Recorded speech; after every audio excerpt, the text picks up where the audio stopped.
Thank you for coming today. I'm Bishop Oscar Solis, the Bishop of the Diocese of Salt Lake City that encompasses the entire state of Utah.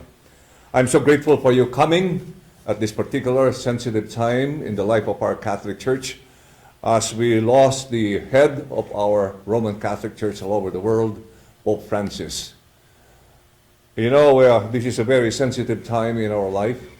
We are in a time of what you call the solemn and deep transition in the life of the Catholic Church as we grieve the passing away of Pope Francis, and at the same time, our church prepares for that kind of transition to elect a new Pope.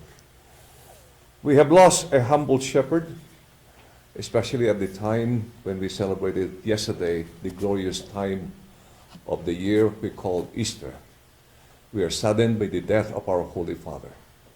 Personally, he is a very admirable man, a man whom I consider as a true shepherd, a great leader of the church who reaches not only to the Catholic faith, God to the Catholic Church, but to all the people of the world.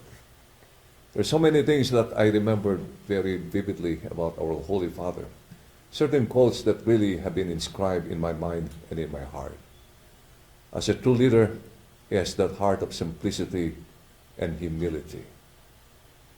In so many ways, he touched many people's lives because of that virtue.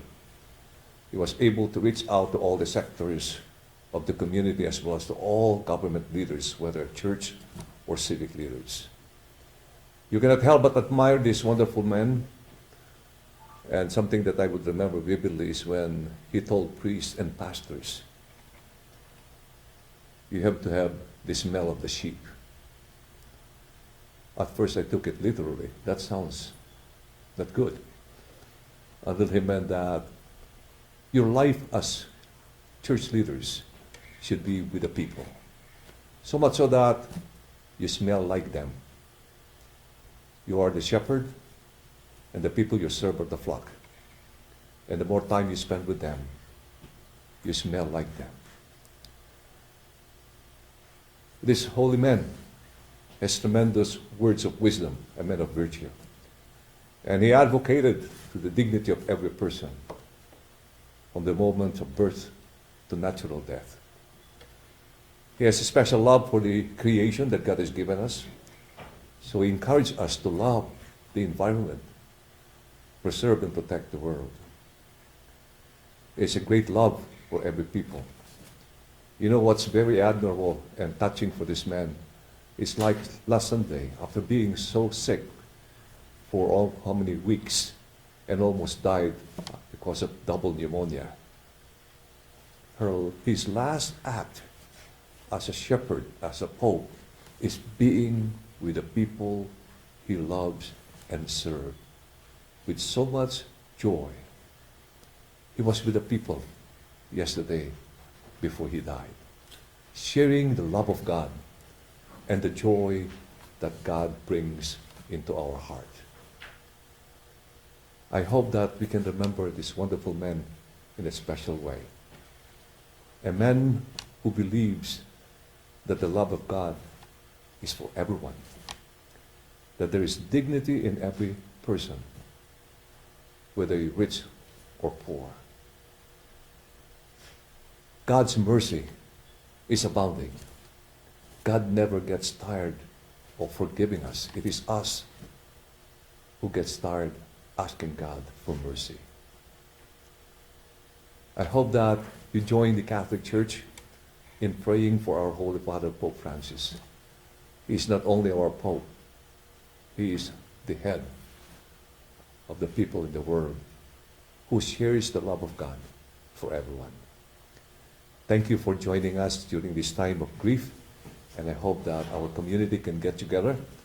We start tomorrow, on Tuesday at 5:15 at the Cathedral of the Magdalene. We're going to have a memorial mass in honor of our Holy Father. Thank you for taking the time to be with us during this time of grief. Bishop Solis, could you speak specifically to the effect that Pope Francis had on the Catholics and the people living in Utah? Thank you, Bob Evans, for your question. Our Holy Father is always a love for everybody, you know. And in a particular way, I remember in 2020 during our ad limina visit, when it's my turn in order to present myself as the Bishop of the Diocese of Salt Lake City. And I told the Holy Father, I am Bishop Oscar Solis from the Diocese of Salt Lake City. Where? I said, in Utah. He said, he paused for a moment and said, the Mormons, our friends, Mormons. You know, he has that mind and awareness of who we are and the people we serve. And so a lot of people have been close to our Holy Father. In fact, a lot of delegations from our Church of Jesus Christ of the Latter-day Saints. Not only the President Nelson, and other quorum of the 12 who came to paid him visit during the dedication of the temple in Rome. And as well as government leaders who ask informations and help how they can be able to visit the Holy Father. And the delegation of the former Bishop Herbert was able to have the privilege to meet our Holy Father. The openness of our Holy Father to meet every people, irrespective of who you are, what faith denominations you belong to, there is an open door to our Holy Father to meet the people he loves. Have you heard from leaders of other faiths, government leaders at all today? Yes. Early this morning, we were able to receive some message of condolences from the presidency of the Church of Jesus Christ of Latter-day Saints and some other faith leaders. And right now, I haven't gone through all those messages that we had during this time. But we have been receiving already as early as 7 o'clock in the morning, you know, some wonderful words of comfort, symphonies, and most of all, prayers for our Holy Father and for all our Catholic faith community here in the Diocese of Salt Lake City.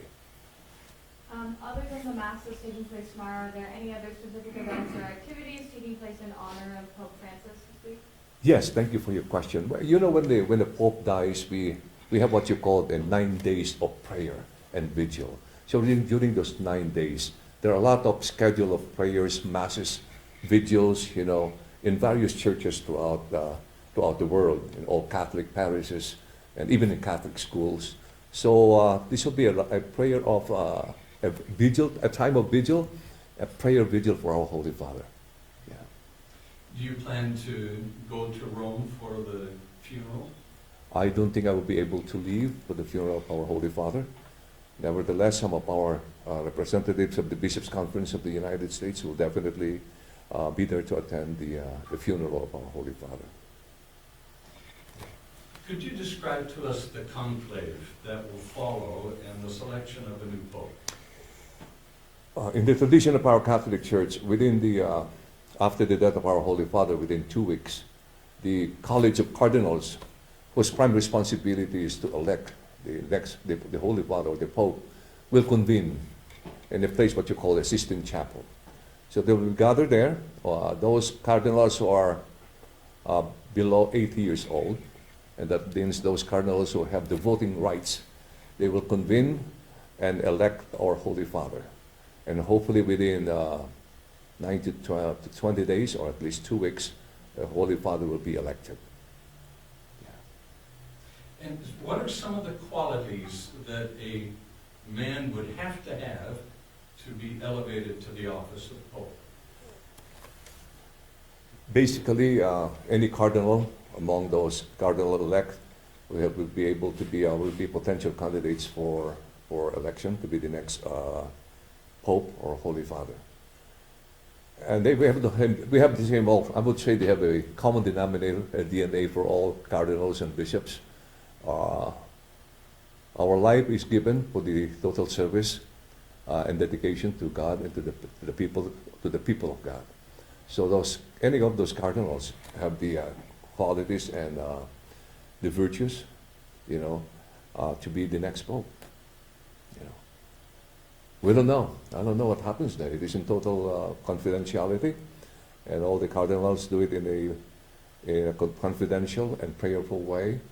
They will be out of sight and out of reach of the press, you know, and it is a sacred moment for the cardinals to be able to assume that responsibility of electing the next Pope. Yeah.